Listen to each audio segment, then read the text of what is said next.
Zamfara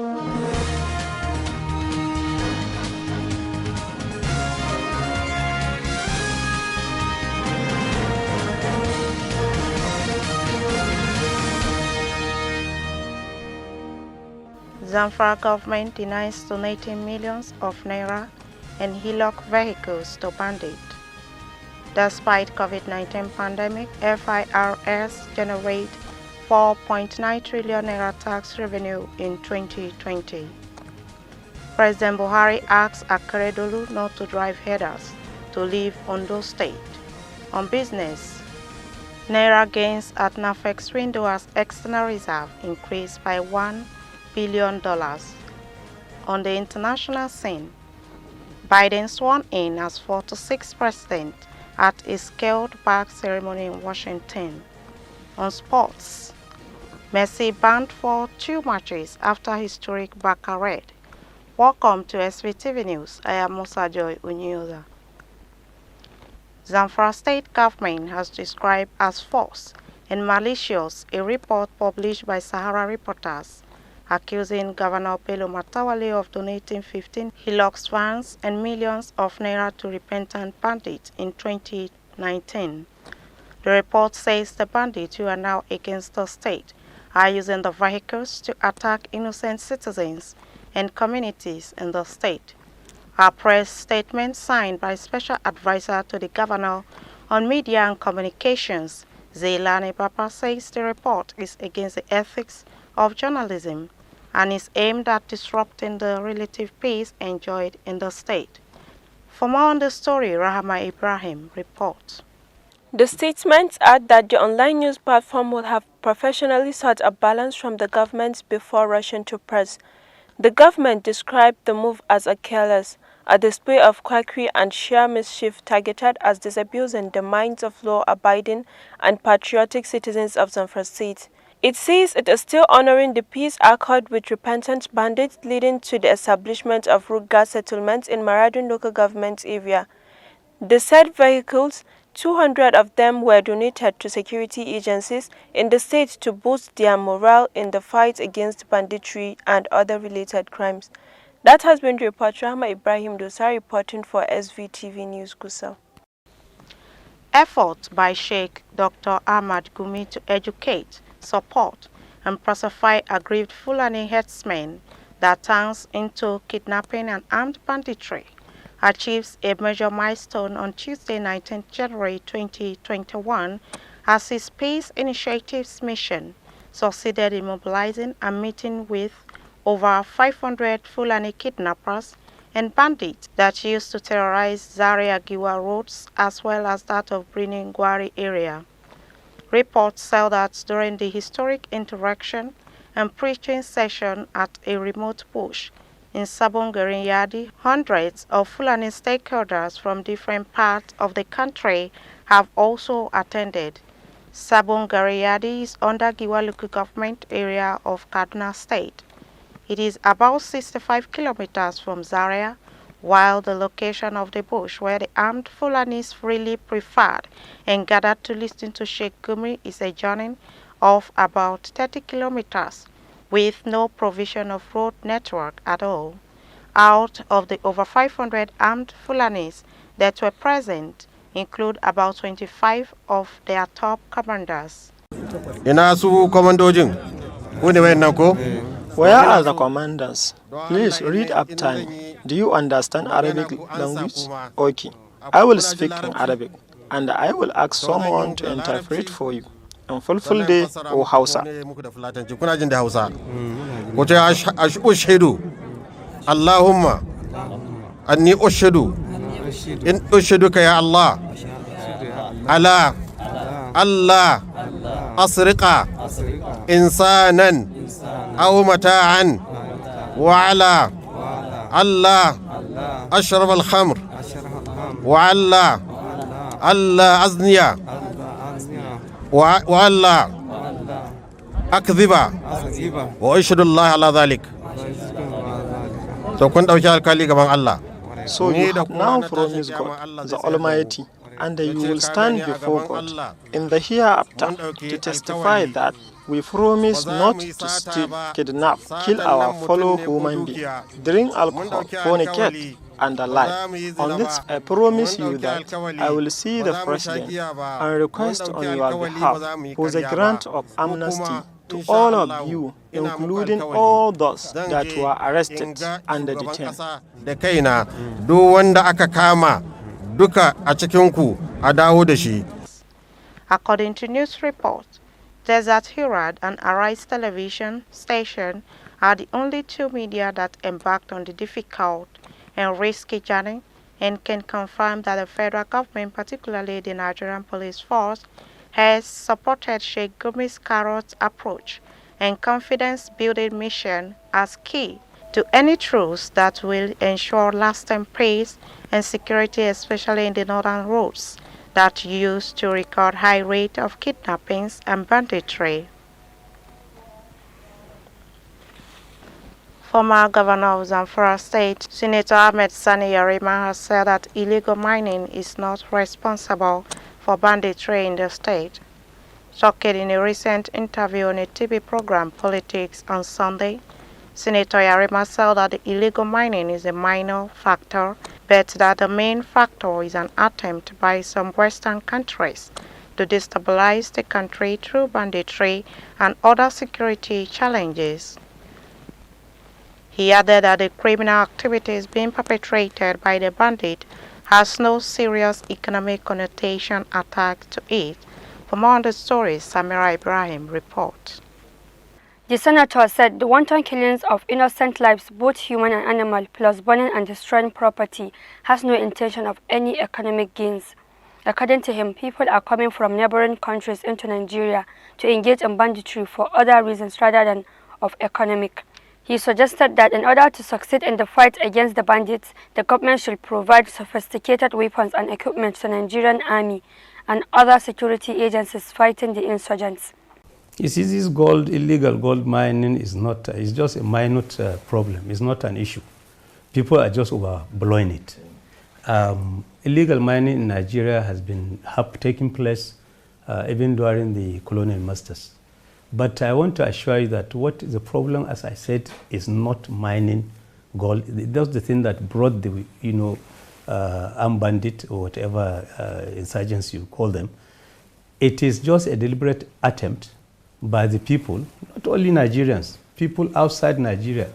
You can see people right from Cameroon to Senegal, and all these people are coming from outside Nigeria, recruiting Nigerians in Nigeria so that they can engage into this armed banditry and insurgency. Some of them are not doing it for economic reasons alone. You can see that they are even killing people for nothing without asking for money from them. So I think there is some challenges, security challenges that should be faced by government by making sure that they have a robust plan and program of action. We have to first of all make sure that we have enough men and women that will fight this insurgency, give them adequate welfare packages. The senator added that to tackle insecurity in the country, especially in the northwest and northeast, there was a need to boost the morale of the soldiers and other stakeholders involved in the fight. That's the report. Samira Ibrahim, reporting for SVTV News, Gusau. Reports making round says governors, both former and serving from APC and PDP, are making a move to plot a new political party in preparation for the next presidential election in 2022. According to an online newspaper, Legit Hausa, the governors are currently searching for a credible candidate that will contest in 2022 presidential election. The online medium quoted Rochas Okorocha, former governor of Imo State and a serving senator in the National Assembly, as saying no retreat, no surrender in the formation of the new political party. According to the online media, though consensus has not been reached as to how the 2022 general election would be approached by the group, reliable sources says the governors are making intensive consultations on the creation of the new political party through alliance. The Federal Inland Revenue Services FIRS collected over 4.9 trillion naira in total tax revenue in the year 2020. This landmark achievement represents approximately 98% of the national tax target of the 5.076 trillion naira set for the FIRS by the federal government. This was disclosed by the Executive Chairman of the Federal Inland Revenue Service, Mr. Mohammed Nami, during a press conference in his office. While briefing the press, Mr. Nami pointed out that this near 100% collection feat was all the more remarkable when placed against the backdrop of the debilitating effect of COVID-19 on the Nigerian economy. He said the achievements were recorded despite the all-time low price of crude oil in the international market, business disruptions and lootings during the NSAS protest, generous tax waivers grant by the FIRS to ease the impact of the COVID-19 shutdown. Other impediments were additional tax exemptions granted to small companies in the 2019 Finance Act and insecurity in some parts of the country. In spite of the high rate of insurgency, banditry, kidnappings, and other forms of criminality in the country, the President of the Senate, Ahmed Lawan, on Tuesday declared that the spate of insecurity across the state is gradually being reversed. The President of the Senate particularly lauded the efforts of the Nigerian Armed Forces in restoring security to parts of Nigeria, saying that the military are doing better than they were doing before.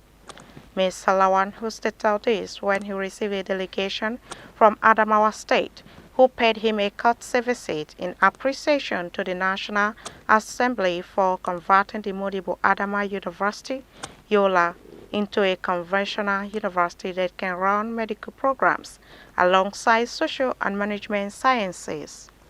The delegation was led by Senator Aisha Chudahiru Ahmed and the Vice Chancellor of the university, Professor Abdullahi Lima Chukur. The Presidency on Tuesday cautioned the Ondo State Governor Rotimi Akeredolu to tread with care in dealing with crime in his state so as not to contravene the Constitution. A statement by Senior Special Assistant to the President on Media and Publicity, Malam Garoba Shehu, said the Presidency reacted to a recent order by Governor AKEREDOLU to headers in the state to vacate within 7 days. Reports said that the Ondo State Governor Rotimi Akeredolu had on Monday ordered headers to vacate the forest reserves in the state and stop night grazing within 7 days. According to the statement, as a lawyer, Akeredolu will be going contrary to the constitution of the country if he should unilaterally oust non-indigenous headers in the state while tackling insecurity.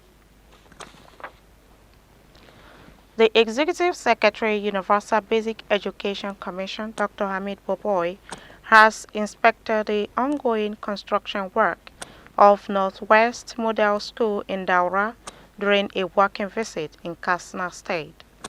The Executive Secretary, who was conducted round by the Executive Chairman, Superb Lawa BUHARI Daura, also stated that the model school consists of pre-primary, primary, junior secondary school and section of the children with special needs. Dr. Hamid Boboy also inspected an ongoing project of e-library and Corpus Lodge at Dumerco Primary School in May Adwa local government area.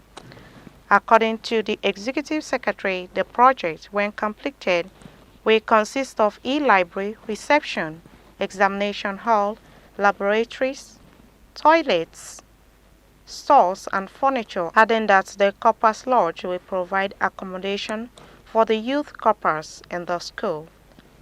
In all the two projects visited, Dr. Boboy expressed his satisfaction on the quality and level of the project. The Sokoto Central Market has been gutted by fire. The blazing fire started at Kofa Roba on Tuesday morning. Many losses as fire servicemen battled with the raging blaze, Meanwhile, Governor Aminu Waziri Tambuwal and his deputy Manir Naiya arrived at the scene of the fire disaster at the Sokoto Central Market. For more on the story, Peter Phillips reports. Governor Tambuwal, who arrived with the state government dignitaries, was received by his deputy, Alhaji Munir Mohammed Naiya, where he commiserated with the victims and taken round of the areas raised by fire. Similarly, the former governor of Sokoto State, Senator Aliyu Magatakarda Wamako, has commiserated with the victims of the Sokoto Central Market fire disaster. The leader of the All Progressive Congress (APC) in Sokoto State said that he was saddened with the unfortunate disaster that had destroyed assorted property believed to be worth millions of naira. In a related development, Kebbi State Governor Senator Abubakar Atiku Bagudu has donated the sum of 30 million naira to the victims of the Tuesday morning inferno that gutted Sokoto Central Market in Sokoto State. Governor Bagudu was the first high-profile personality to pay a sympathy visit to his Sokoto State counterpart over the incident. Peter Phillips reporting for SVTV News, Gusau. Still to come your way is the business, the international, and the sport. But before then, a quick commercial break. Stay tuned.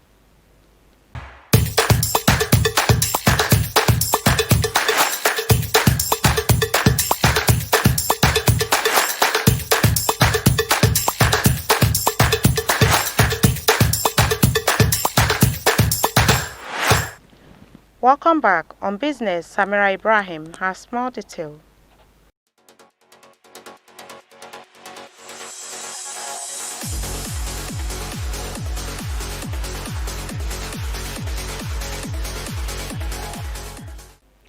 Welcome to Business Desk.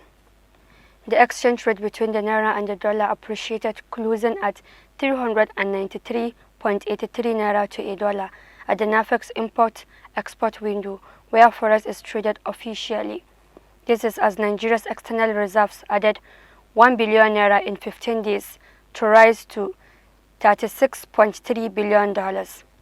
Also, the exchange rate at the black market, where forex traded unofficially, maintained stability at 475 naira to a dollar. The exchange rate at the power market closed at 475 naira to a dollar on the previous trading day of January 15, 2021. This is as the Central Bank of Nigeria sustained its intervention across the foreign exchange markets to meet the need of manufacturers and end users who need dollars for their medical trips, school fees payments, travel allowances, and others.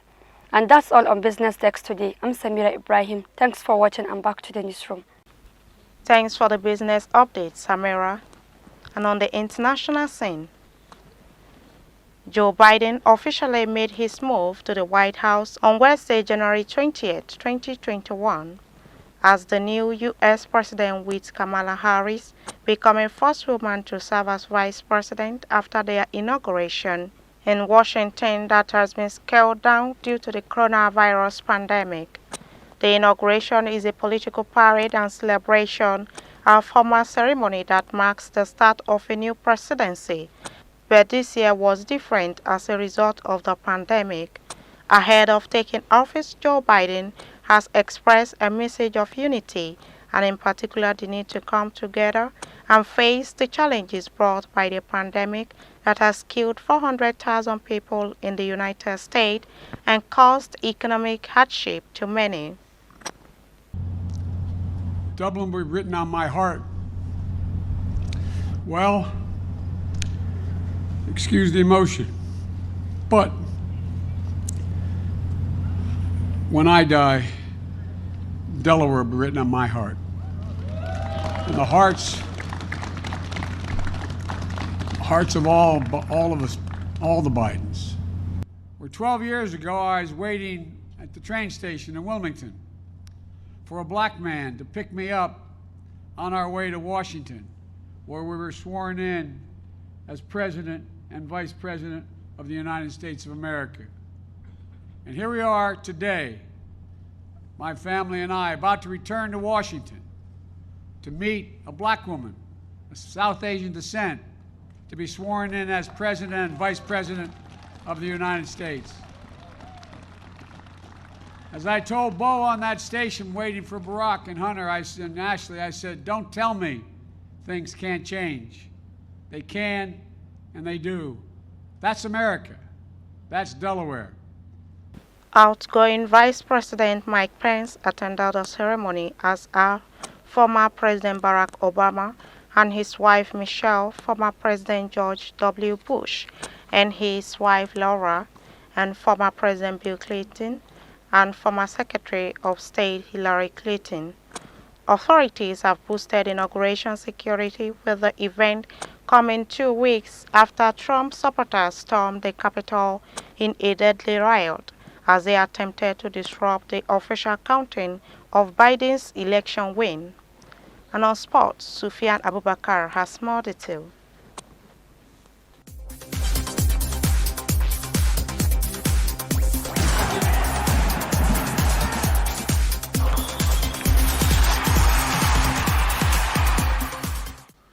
Hello, welcome to Standard Voice Television Sports Room. I'm Abu Sufyan Abubakar, and as usual, I bring the sports updates. Lionel Messi was handed a 2-match ban on Tuesday following his first ever sending off for Barcelona. The Argentine forward was shown a straight red card at the end of Sunday's 3-2 extra time defeat to Athletic Bilbao in the Spanish Super Cup after lashing out on Asaya Villalba. Messi had twice been sent off playing for Argentina, including at the 2019 Copa America, but never in his 16 years and 753 matches with the Barcelona's first team. The 6-time Ballon d'Or winner's ban was announced by the Spanish Football Federation. Messi shook off a thigh problem to start in Seville and was required to play all 120 minutes as Barcelona attempted to take the game to penalties. Instead, the 33-year-old lost his temper at the end of the competitive contest, reacting to a late challenge from Villalba by sweeping his hand across the back of his opponent. And that's all we have on sports today. Back to the newsroom. That has been the news from Standard Voice Television. To end the news, a quick look at the major headlines. Zamfara government denies donating millions of naira and HELOCs vehicles to bandits. Despite COVID-19 pandemic, FIRS generate 4.9 trillion naira tax revenue in 2020. President Muhammadu Buhari asked AKEREDOLU not to drive herders to leave ONDO state forests. On business, NAIRA gains at NAFEX window as external reserve increased by $1 billion. On the international scene, Biden sworn in as 46th president at a scaled-back ceremony in Washington. On sports, MESSI banned for 2 matches after historic BARCA raid. That's the news on behalf of the production crew and head of news and current affairs department, Alhaji Ibrahim Garabatunau. I still remain Musa Joy Onyilda. Thanks for watching and stay tuned.